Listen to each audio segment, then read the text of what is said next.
So the E-League Major in Atlanta is fast approaching, the first major of 2017, and the first major we've actually had in quite some time, as there's been quite of a break between majors this time around. And so what I wanted to do with this video is do a quick preview for the event, as well as give you my round one predictions for all the matchups that we know of so far. And then I'm also going to do the pick'em challenge in the game, where you pick who you think is going to go 3-0, who you think is going to go 0-3, and what teams you think are going to make it out of the groups and into the playoffs.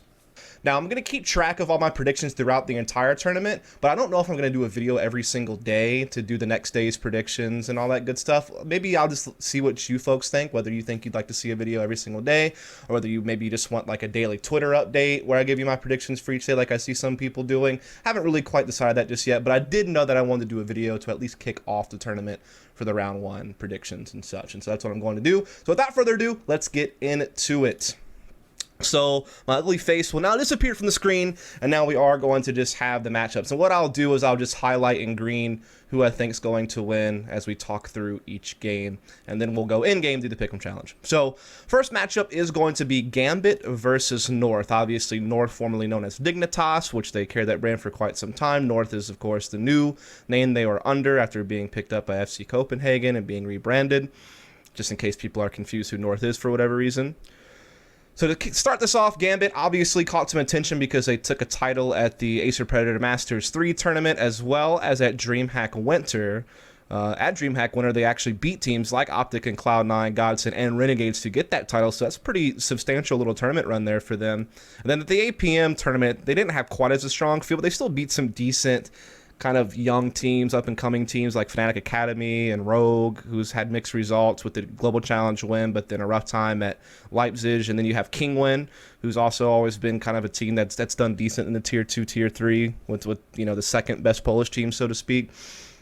At ESWC, they didn't fare as well, losing the Space Soldiers after some wins over some weaker opponents. But still, when you look at their results at DreamHack Winter and Acer Predator Masters 3, you have to at least, you know, think a little bit of them.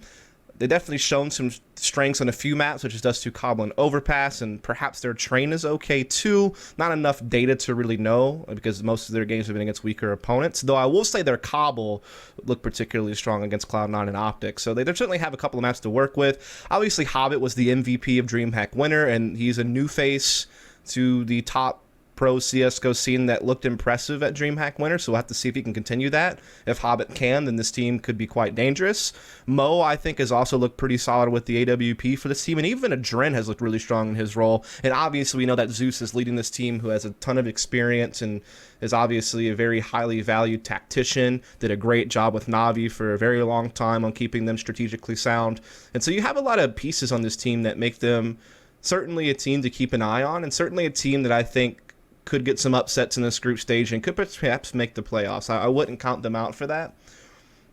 Flipping over to North, though, this is a team that has had a little bit of a rougher time in most recent results, you know, losing to SK in the quarterfinals of E-League Season 2, in a pretty close 1-2 series, though, so that actually wasn't too shabby. That their map even was like a 14-16 game, so it wasn't as if that was crazy disappointing, but DreamHack Winter certainly was when they went out in groups losing to Flipside. That was kind of a step down from what we had been expecting from them. They also went out in groups at the EPL Season 4 event after losing to Cloud9, SK, and FaZe, which granted, Cloud9 went on to win that event. SK goes on to go to the finals of that event, and obviously that was a consistent top 4 team through most of 2016, and FaZe was on the come up.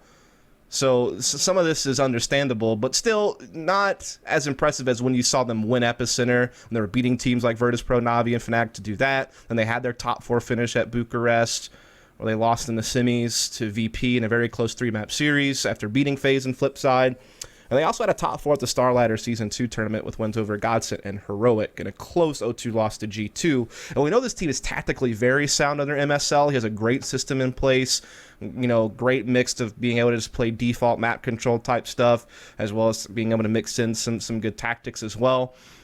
There's a lot of talent on this team, you know, particularly Config and Magicsploit. Like, those two really stick out as being really big names, particularly Config in more of an entry role, Magicsploit more of a solo playmaker type role.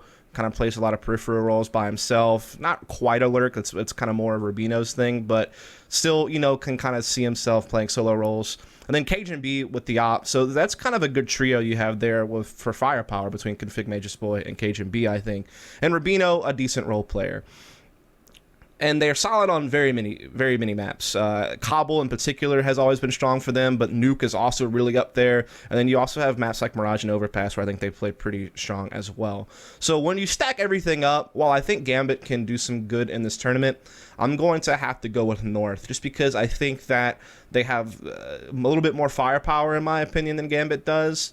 And I think their map pool is just as good, if not better, than Gambit's. I think better, probably. And the way I kind of think about best of ones is I think that you're always going to hit some type of middle ground.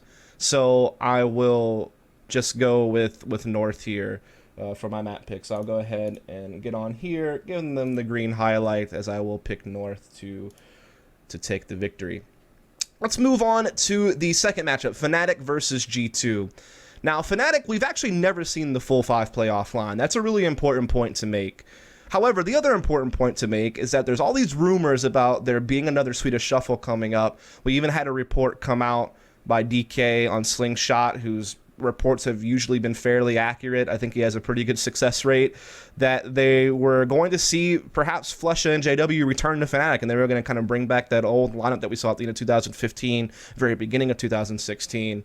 So when you have that in consideration, and then there was even an interview that came out from Twist where he talked about how their practice was pretty weak. They were focusing more on practicing individually and things like Rank S or FPL or what have you, and they weren't doing a whole lot of team practice. All these things are certainly red flags to me. You know, they certainly are very concerning. But you would think that even if the roster shuffle is coming into play, that this team would still want to perform well to try to keep a legend spot if that system stays in place, because the core of the team will remain. You still will have Dennis. You still will have Olaf Meister. You still will have Krems. It's Twist, apparently, and Disco Doppelin, who might be on their way out for guys like flusha and JW to come in. So when you think about that, they still want to get a legend spot if that system stays in place, like I said. So certainly still going to be hungry. I think we did see them beat G2 head-to-head online recently in the Vegas qualifiers, though they did lose pretty big to G2 online in November in ECS, so we have kind of a split head-to-head results in online play, but no real offline play. Again, we talked about fnatic hasn't played offline with their full 5. And obviously very mixed results when you look at fnatic, to be honest.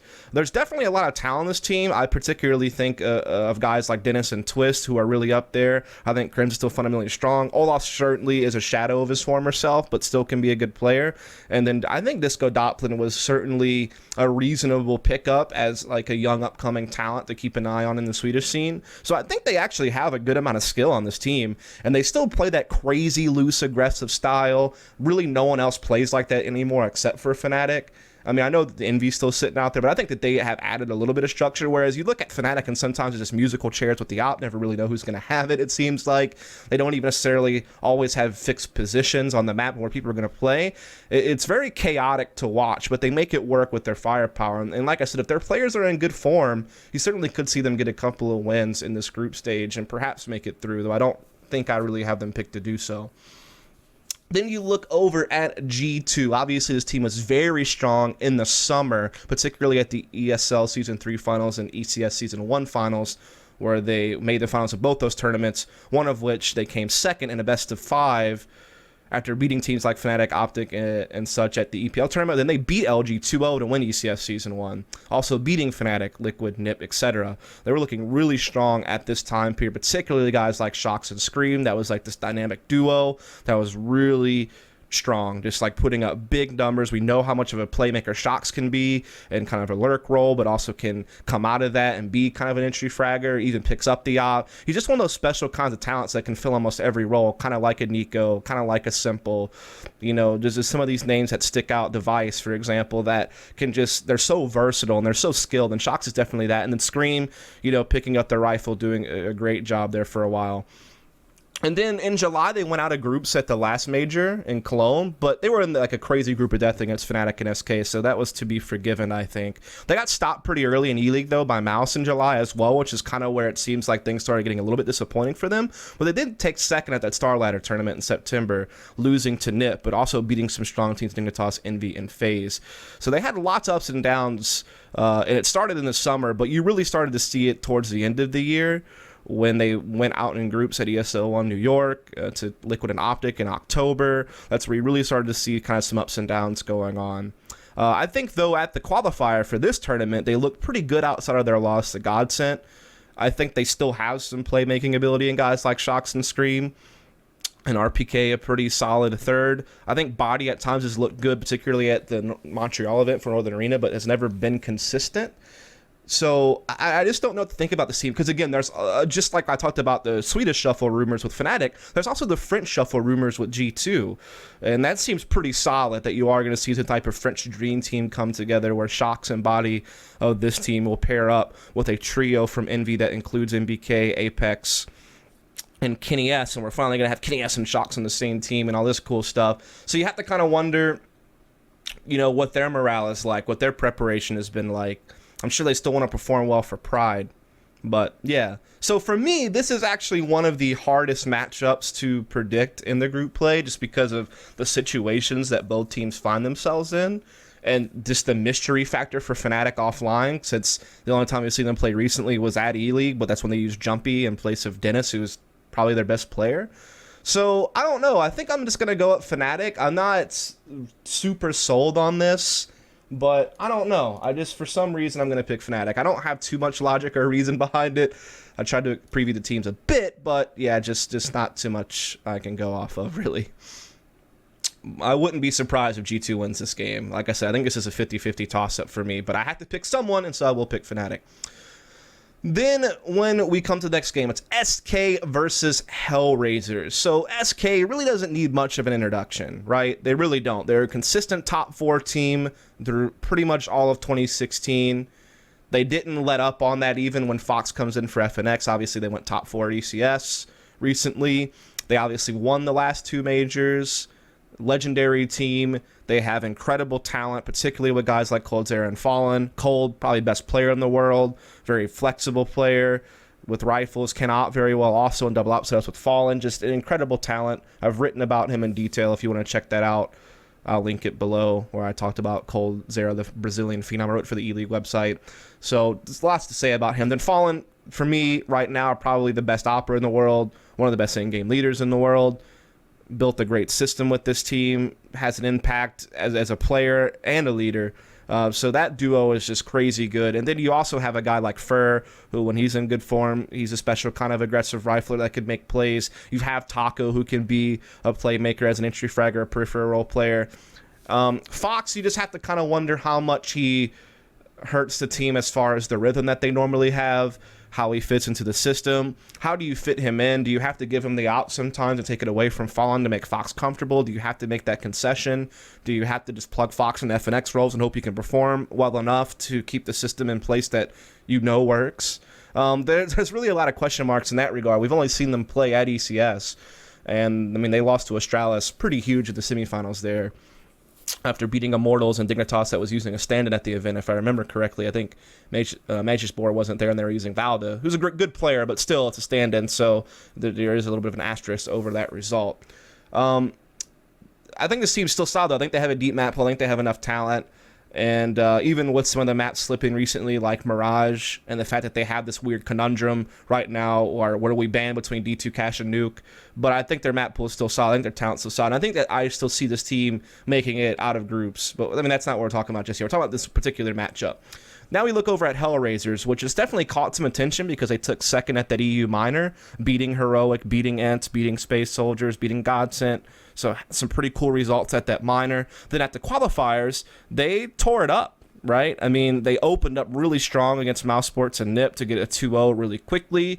They did wind up losing to Godsent, who had that crazy 3-0 run, and then OpTic, who's certainly a very strong team. But then they took care of business against Cloud9 to bake it in. I think this team has upset potential, and I think they've had some decent recent results, but I'm not sure SK is the one where they can get the win. Like, I have to go with the consistent top 4 team, despite the roster change, over a team that, yes, has upset potential, but you never really know when it's going to happen. And so I think for here, I have to just go ahead and lock in SK just out of, you know, just the data that I have in front of me. Next up, we got Virtus Pro versus OpTic, the North American Slayers against the North American/Spanish team over in OpTic. It's funny because when I think about it, the only time I can really remember VP losing a series to a North American team was not even when they were VP. When they were ESC IC Box, they still had Lord and Cuban on the team instead of Bialy and Snacks, and they lost to Quantic in a best of 3 at an ESCA LAN event, and this was like 2013 or something like that. Other than that, they might have dropped the map to an NA team in a best of 3. They never actually lost a best of 3, and I think they've pretty much won all of their best of 1 group situations against NA teams as well. So just want to put that at the forefront. They have this ridiculous record against North American teams. That's just how it is. I don't know really how else to describe it. This is also kind of triggering me a little bit that this line looks the way it does. Can we fix that? All right, there we go. Cool. Not gonna edit that out, by the way. So Virtus Pro, again, we haven't seen them play a whole lot lately, if we're 100% honest. Most of their play dates back to like October and September, so there's been a couple of months where they haven't been very active outside of the ELEAGUE Season 2 playoffs, where they lost to FaZe in the opening round. But before that, they were on quite a run, right? They took second at Epicenter, beating SK but losing to Dignitas in the finals. They took second at ESL1 New York. Yes, they lost to Navi, but again, they beat SK and they beat some good teams in the groups as well. They had their first place at Bucharest over Cloud9 and Dignitas. They had the out in groups at Star Ladder, sure, but then they won E-League back in July, first place, right? Very dominant wins throughout the entire playoffs against teams like NIP, mouz, and fnatic. You know how solid this team is. You know how long they've been together. You know they have a great style. They have one of the deepest map pools probably in CSGO as far as what maps they can be effective on, because you know that they have a good history on Cash. Their Cobble has been so powerful lately. They used to really struggle on it before May of last year. They had a pretty poor record, but since May of last year, 15-4 offline on Cobble. So their Cobble's really come around. It's really strong. We know that they can play Mirage. They're one of the top new teams out there, and they're certainly capable of playing Overpass and then Train. I mean, they're really one of the best Train teams out there outside of like an SK, who had, of course, their huge run just recently stopped. And they have like a crazy aggressive style, but it has structure to it. They just have great team play. They can play defaults, but yes, they are more known for just being like really assertive and aggressive. And OpTic is another team that's kind of known for that right now. They're very good at just swarming and trading and being efficient in trading, and that's one of the biggest things about them, is that they have all these strong riflers, even including Mixwell, who's an opper, to be able to just run in and open up bomb sites. They've obviously looked really hot lately. I mean, they qualified for this major without too much trouble. They went 3-1. They obviously made it to the finals of ECS, beating teams like Cloud9, FaZe, and Envy, but losing to Astralis in the finals. They beat Astralis to win E-League Season 2, as well as beating FaZe and mouz Sports there as well. They had a disappointing DreamHack winner, if we're honest, just like Dignitas did. But they also won Northern Arena Montreal back in November, beating teams like G2 and Heroic and such to be able to do that. We already talked about how they have lots of strength in being able to trade. I think they're also a little bit more tactically diverse than maybe they get credit for. I think San Jose does a good job leading this team. I think they have a lot of talent, particularly Mixwell. When he has an op in his hands, he can have huge impact. He's one of the best oppers playing in the North American scene. Obviously, guys like Fallen and Henny and such really come to mind, but I think Mixwell is right there. He might be the second best opper competing in North America right now, behind Fallen, in my opinion. The impact he can have is great, and he's also a very strong rifler. I think Tarek is fit on this team pretty well. Rush is hitting new levels at entry fragger. Naf is kind of that wild card factor that at times can play really strong, and so if he can, he's just like a bonus. He's like a icing on the cake, so to speak, if he even chimes in. They also have a few maps they look pretty good on, but unfortunately for them, VP also looks great on the exact same maps that OpTic do. I think that it's one of those things where if VP come in good form and title-winning form, then they're going to win no matter, like, just hands down, right? But OpTic's recent form has looked very, very good. But I almost have to just go with history here, and that VP are the NA Slayers, and that when they come into big tournaments, they rarely don't deliver. Sure, they've had slumping phases at times, but I just have to go with VP here. I don't think you can really... It's hard to argue against VP, is my point, so I will go ahead and take them. Then you have Navi versus mouz Sports coming up next. Now, Navi have been in a bit of secrecy. They're in the hyperbolic time chamber right now at Stark trying to figure things out, because they did have a big win at ESL1 New York, took a first place there after kind of a rough false start at Star Ladder. And they beat VP and Liquid and such to do it, so a really good run at New York. But then after that, they kind of slowly declined. Like Epicenter, they still did all right. They took a top 4 finish. They made it out of their group. They lost to Dignitas, the eventual champions. in the playoffs. And then at ELEAGUE Season 2, they actually went out in their group, losing to SK, which can be forgiven. SK, again, consistently a top 4 team in the world. And then, though, they had this IEM Oakland run that was disappointing, right, where they almost were one of the favorites for sure to make it out their group, and they wound up losing to Liquid, Astralis, and Immortals to not even make it out into the playoffs. Now, since then, haven't really seen them so much. Like I said, they've kind of been off the radar, so to speak, kind of trying to prepare for this major. And I think this is going to pay off for them, because here's the thing. I don't know what their map pool really is, because I think they're still pretty good on Overpass and Train and Mirage, but their Cobble has become quite rough. I don't really know about their Nuke or Dust 2 anymore. They don't really play Cash. So I just don't know what their map pool is really going to look like coming into this. I also don't know how FaZe is going to rise to, fill the shoes of being an in-game leader. That's still kind of something to keep an eye on. What type of form is Guardian going to be in with the op? We know Simple will be strong. I think Edwards looked strong lately as well, but I'm just kind of curious how some of these other guys will perform and how they'll be able to be led by FaZe, as this is one of the teams that were really reliant on either Zeus leading them or Starks leading them from a coach position. And obviously the coaching rule, like Navi has been one of the teams that I think has taken the hardest hit from that. And so that's kind of something I really want to keep an eye on. You look at mouz Sports, they looked really strong at the qualifier for this major. After losing the opening game to Hellraisers, they went on a tear to qualify, just dominated their other 3 teams. Granted, it was a weaker field like Spirit and Tyloo, but they did beat Immortals as well in a really one-sided fashion. Prior to the major qualifier, though, they had a 10-map losing streak. They were looking really rough at the ELEAGUE Season 2 and IEM Oakland and such. And then they had that Gfinity Invitational event where they lost to Envy in the finals, but they looked pretty strong in that tournament overall. So they really they were looking like they were getting something going, because I think Lau has actually been pretty good with the rifle, and obviously you have Nico, who's one of the best players in the world and a great playmaker on this team. I think Chris J with the op when he's in form can be quite strong. So I think that you have a decent fragging trio between a Lau, Nico, and Chris J if they're in form. But that 10-map losing streak really kind of took them down a peg for me, despite the fact they looked fine at the qualifier. But the problem is they didn't play against a strong field at the qualifier. And yeah, to point out, you can only play who you're put up against, but it doesn't do you any favors in situations like this when you're trying to rank them and try to sort out where they actually stand. I also don't even really know where their map pool is either, to be honest. I think they're still strong on maps like D2 and Cash probably, and they're okay on Mirage, but they don't play Nuke, and the data to me is either poor or limited on some of the other maps. So I just don't really know where they stand. And that's what kind of helps out a team like Navi, who also is having map pool issues. Your first opponent is probably in a similar boat. For me, I don't know. I just feel like Navi's hyperbolic time chamber has put them at a level. Navi is actually my dark horse to win the whole tournament. I don't expect that they will, but like I said, they're kind of a dark horse for me. And so I'm going to put my money where my mouth is with that and go ahead and say that they're going to be able to take on mouz Sports. And so they will win the opening matchup there.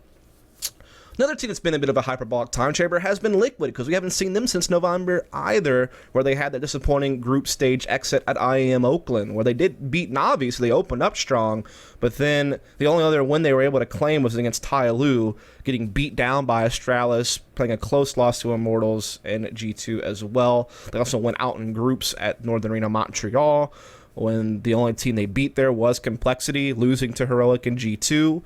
They also went out in groups at EPL Season 4, where they didn't win a single map at that tournament, losing to OpTic and Envy in huge one-sided fashions, and a close loss to mouz. And they did beat Immortals really close, 16-14 at the end, but it was in a situation where it didn't really matter because they were out of the groups no matter what. So it's kind of one of those games I was just I don't know, just one of those games for pride kind of situations. So they didn't win any games when it mattered, I guess is the way to correct myself. But they did have this one good showing in ESL 1 New York, which is their LAN debut with their current 5, where they just lost to Navi in the semis, but played really strong against fnatic in a couple of games in G2 to get out of groups. But yeah, there's just not a whole lot of data there, to be honest. I think this team has a lot of firepower, particularly with guys like ELEAGUE and then Nitro when he's in form. That 1-2 punch, that combo of players is certainly a good entry force. I think Pimp has looked pretty strong on this team lately as well. I think Hiko has kind of struggled, so he needs to kind of find some better form. And then JDM has also went quiet on this team. When he, for a while with the AWP, when he was in his heyday at CLG, he was looking like one of the best oppers in North America that's actually from North America, right? Because we do have a lot of oppers from other lands playing in our region. So I'm hoping, the big thing is hoping that Zeus has come up with something in the laboratory for this team. Like, while they've been training over the last few months, not really playing in too much, what has Zeus been able to cook up? How can he help this team? That's the biggest storyline for Liquid. Can JDM come back with the op? Can he keep Elysian Nitro in good form? Can he make all these players work together better and try to get good form out of the whole lineup? That's the big question. Then you have Envy coming in, who was just like G2 in this whole roster shuffle situation, where you're not really sure what the morale is, what the thoughts are. If anything, though, the core of this lineup is looking to probably keep a major spot, because remember, Apex, MBK, and Kenny S are all going to be from the Envious side of things. So maybe they have a little bit more to play for, knowing that they actually can maybe retain a spot if the Legend system stays in place. They looked okay in the qualifiers. Again, they didn't really beat anybody, though, too strong to get out. Like, they keep getting beat by G2 head-to-head. They lost to Immortals. They only beat Spirit, Tyloo, and Vega to get out. Again, you can only play who you're put up against, but it still doesn't do you any favors when you're ranking, like I mentioned earlier. At ECS, they did okay, but they lost to OpTic, who, of course, was team that eventually went to the finals. ELEAGUE, again, lost to OpTic, the eventual champions in the playoffs, in the regular season of that, didn't even make it to playoffs. Montreal, again, losing to G2 head-to-head. Actually, they're coming top out of their group, though, so they didn't really they got a top 4 finish out of that because they played G2 in the semis and lost. EPL, 5th, 6th place, decent. And then once you go back a ways, you're just getting more into the middle of the year, where they did win Gfinity Invitational, for example, and they had their top 4 at Bucharest. I think this team still has some value.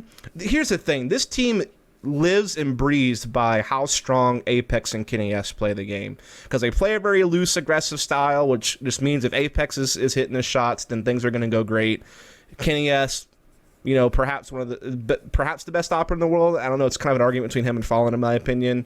Certainly one of the best operas in the world. If you had those two pieces performing well, and this team certainly can cause a ruckus. I think that is always big. I think they're certainly still strong on maps like Dust 2 and Cash. I think their Cobble is quite strong. I think they've gotten more competitive on Mirage. I think their map pool is actually a little bit better than maybe they get credit for. But it's just, you never really know what to expect. Like I said, it's really reliant on individual form. And so you have basically the mystery box in Liquid. What have they been doing for the last few months? What has Zeus been able to put together? What type of form will their players be in? Against an Envious team where you kind of know you're going to get a good game out of Kenny S. It's almost a given, but how good is Apex going to be? How good is the team morale going to be, knowing that a shuffle is coming up? Sometimes a shuffle, when it's coming up, it lessens the pressure and you actually play better. Like that's something to even consider. This one is similar to the Fnatic G2 game for me. Kind of a toss-up, kind of a 50-50. All the other picks I feel pretty confident on. Like, I feel pretty confident on North, I feel pretty confident in SK and VP and Navi. But this one, just like I said, the Fnatic G2 one, really hard. But, man, I actually didn't pre-select these before I started recording the video, so I'm kind of debating it even in my own head as I try to lay down the pick. But I'm gonna go with Envy. There we go. All right. I locked it in. I think this is a 50-50 for me, but I'll go with Envy. Next game, very clear cut for me. I'm going to go ahead and just pick Astralis and just lock it in. I will talk about the teams really quickly, but I mean, Astralis to me has just looked excellent between ECS and ELEAGUE Season 2. So he's like Glaze really brought something to this team. He hasn't like revolutionized them in any way. I think they still play somewhat similar to what they played before, but they just seem to be a bit more on the same page lately, a bit more decisive. He's getting a hell of a lot more out of Kierby. Device has always been really damn good. I mean, Xyp9x has been hitting incredible form in his role lately as well. That even started before Glaive came on the team, but it's only continued with Glaive on the team. So, and I think I even saw an interview where it seemed like he just helped them out with their mentality, with their confidence, with this being a team together. So it seems, like I said, he kind of just brought more of a leadership aspect in a different way than tactically. Like I said, I don't think he, revolutionize anything on this film. I think they play pretty similar. The roles are still quite fixed on what they've been before. I just think that you're seeing him implement Kierby maybe a bit better, like he's maybe buddying up with the Dupree, or he's supporting him himself personally on certain maps to just try to help him out, help him feel more comfortable, help him have more impact. And then you're just letting Device be comfortable doing whatever he's going to do as a playmaker, whether it be with an op or a rifle. Xyp9x obviously playing a lot of support lurk roles. So you just have you've always had good pieces on this team, and it just seems like Glaive has found a way to kind of rally the troops and just get them playing better. That's really all I can say. I'm not going to get too heavy into it. They're very strong on overpass and train. I think their weaknesses are Cobble and Nuke. I think they're also very strong on D2. So they have 3 maps they're very strong on. I don't really know what their cash is. They've only played 1 game against SK and they won. But so there's not enough data on cash. But I know that D2 overpass and train serve them well. And I think it's just really about Cobble and Nuke being kind of weak points for them. When you look at Godsent, yeah, they look great at the ELEAGUE qualifier. Pretty much the whole lineup played good. I mean, they 3-0'd. There was a big surprise. But prior to that, they had their struggles, to be quite honest. I mean, DreamHack Winter was okay. They lost to Gambit, the eventual champions, and they beat Flipside and Kingwin, sure. They took first at the minor with wins over some of like the tier 2, tier 3 teams like an Attacks or an LDLC or Epsilon and such. But then they had like a really rough look not qualifying for ELEAGUE Season 2. They didn't look so hot at Star Ladder Season 2 or the Gfinity Invitational. They also missed out on Vegas recently because they lost to that Pride team, which I didn't even really know who the hell those guys were before they lost to that team in the Vegas qualifier. Don't really know where their map pool is. Like, there's just a lot of things set against them. The whole Swedish Shuffle rumors coming up. How much does this affect this team? It's just, I don't know. There's just so many things working against Godsent. And there's just so many things looking up for Astralis. To me, it's very clear that it's Astralis that wins this one. That's probably the pick I'm most confident about in this entire prediction. Next up, you got Flipside versus FaZe. And while Flipside has looked good lately with their win at Leipzig, they seem to have a bit more firepower now. Electronic has looked good. World Edit's always been a flashy type of player. It's just about whether Waylander is going to show up or not. To me, I think he looked good at Leipzig, but you can't really know. So I think they've improved in their firepower department, which has always been one of their weaknesses because strategically they've always been sound with Blade. Very slow, default, methodical type team, very classic CS. I think they've mixed it up a bit with Electronic because he is a pretty big playmaker with the rifle, and they've kind of let him loose at times. They also looked good recently online as well. They didn't quite qualify for Vegas. They actually lost to FaZe in a best of 3, but they competed against them quite well, took a map off of them. And then they had that DreamHack Winter where they got an upset against Ignitas, but then didn't do much more than that. And they've had at times in their past, particularly at Cologne when they beat NIP, had these cool results here and there. They've always been able to somehow find a way to stick around in majors, but I just think that FaZe has looked too strong. I think that since Kerrigan's joined the team, you've seen them look good. Again, I don't think he's revolutionized his team either. I think he's kept that same like really aggressive, fast-paced identity, but he's done some good things. Like he's given them more decisiveness and direction. Yeah, they're still aggressive, but they're more decisive, and they're more on the same page. They're more coordinated. I think he's unlocked Rain. This was really big for them. I actually did a whole video called Phasing Up on YouTube, if you want to check that out, if you want like a detailed analysis of FaZe, because I don't want to go too crazy here, but I just think Kerrigan's done some good things, kind of making them just better in decisiveness and unlocking Rain and getting more out of him as a player. And the recent results were great. I mean, they swept through groups at Oakland. They did a top 4 finish there, only losing a close series to NIP 1-2. ECS, they did lose to OpTic, yes, but I mean, they still just, to me, have like a good identity. At this ELEAGUE qualifier, they took care of business. They 3-0'd, and their 3-0 was like their impressive one. Like they had a good field. They were up against 2-3-0, Cloud9, OpTic, Immortals. These are all really strong teams from the NA region that they played against to get the 3-0 sweep. Much more impressive to me than maybe say the 3-0 sweep that Godsent had. Though there was also some good teams involved in Godsent sweep, particularly Dignitas, now North. So yeah, I'm going to lock in FaZe. I think that Flipside can get some wins, particularly if teams make mistakes against them and if Electronic can really show up for them, and World Edit and Waylander as well. I'm pretty confident Electronic will. It's just about what do you get out of Waylander and World Edit. And I think they will get some wins in this group stage. I don't think they'll go 0-3. But yeah, I just can't really pick against FaZe. I think they've just been looking up lately. So that is my round 1 predictions. But let's get into the game and talk a bit about the other cool contest thing that we have going on here.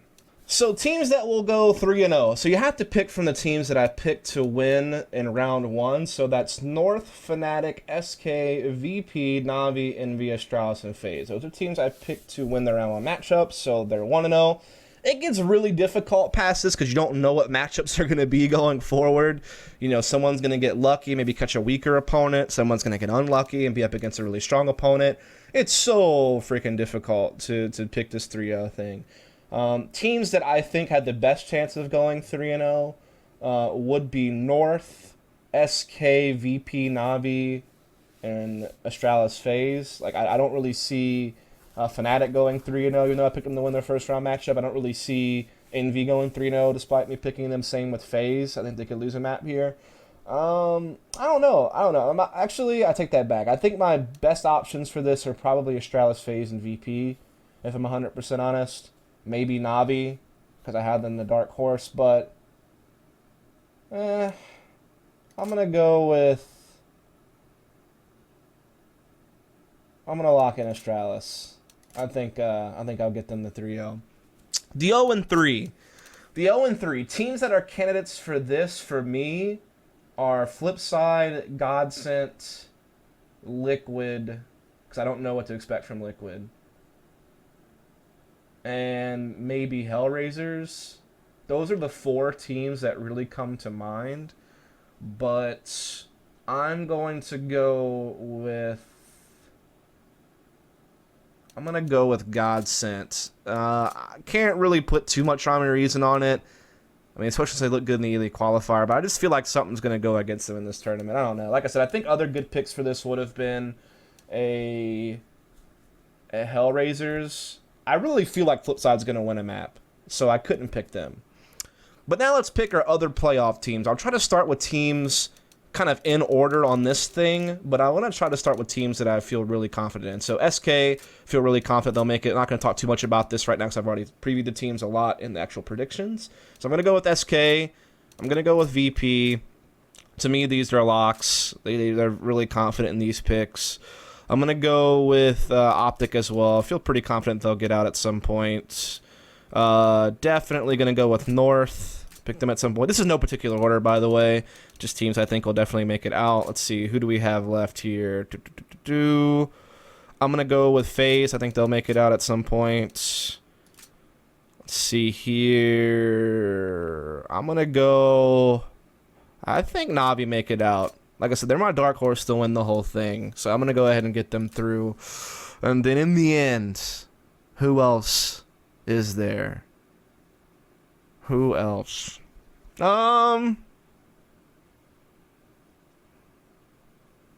See, I kind of bought stickers for teams I was already planning on using this video, but I don't know why I picked Envy here. I don't know, man. I just think the Apex, Kenny-esque, and maybe get them through to a playoffs, but I mean, I think that it's also reasonable to suspect Gambit to make it through. I think that's definitely a reasonable thing to do. I think it's also difficult because if Envy goes head-to-head against G2, G2 keeps winning that, so maybe G2 pulls it over. I think one of the French teams will still make it through somehow, though. And I'll just go with Envy. So there you have it. That's the video. That is all of the beautiful picks. That is everything. Appreciate all of you guys so much. There's a final capture of the predictions. And again, folks, I'm not really sure if I'll do more videos throughout the major, but I'll definitely keep you updated on predictions throughout, and I might do another video for sure about the playoffs. So yeah, thanks so much for tuning in. Subscribe for more content. Catch you next time.